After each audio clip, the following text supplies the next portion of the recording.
Pourquoi les personnalités narcissiques manipulatrices se font passer pour des victimes et se victimisent? Parce que ça les empêche de reconnaître leurs torts. Dans des cas où ces personnalités toxiques vous ont fait du tort et en fait vous avez été victime justement de leur manipulation, de leur toxicité, de leur harcèlement, etc. Se placer en tant que victime et se victimiser pour un manipulateur narcissique malveillant, c'est une façon pour eux de ne pas assumer leur erreur, de ne pas reconnaître le mal qu'ils vous ont fait aussi. C'est une façon aussi de faire en sorte que les autres personnes prennent parti pour cette personne-là. C'est très courant dans les schémas de manipulation que la personne manipulatrice, elle, se fait passer pour la victime et fait passer justement la personne qui a été victime de leur manipulation pour la personne manipulatrice. Parce que comme ils peuvent pas s'empêcher de projeter qui ils sont sur leur victime, ils vont projeter le fait d'être un manipulateur sur leur victime. Ils vont faire croire que leur victime est folle, que eux, ils sont victimes de leur victime, et qu'ils sont victimes de la folie de leur victime également. C'est pour ça que vous entendrez souvent des hommes manipulateurs dire « Ouais, mon ex, elle est folle, c'était toutes des folles, etc. »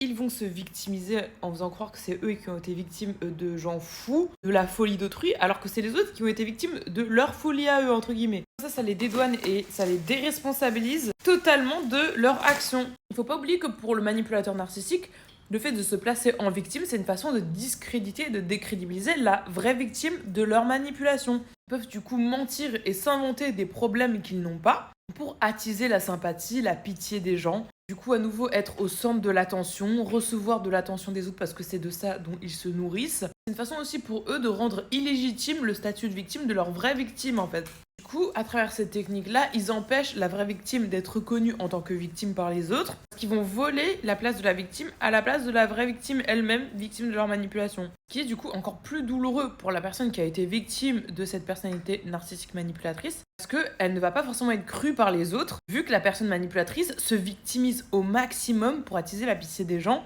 et se faire passer elle pour la victime. Du coup, ça peut être une double peine pour la personne qui a vraiment été victime de ce genre de personnalité. Parce qu'en plus d'avoir été victime de manipulation, elle est victime d'une absence de reconnaissance de son statut de victime, et en plus d'un potentiel isolement social si la personnalité narcissique manipulatrice a monté toutes les autres personnes contre cette victime, en se faisant elle passer pour la victime.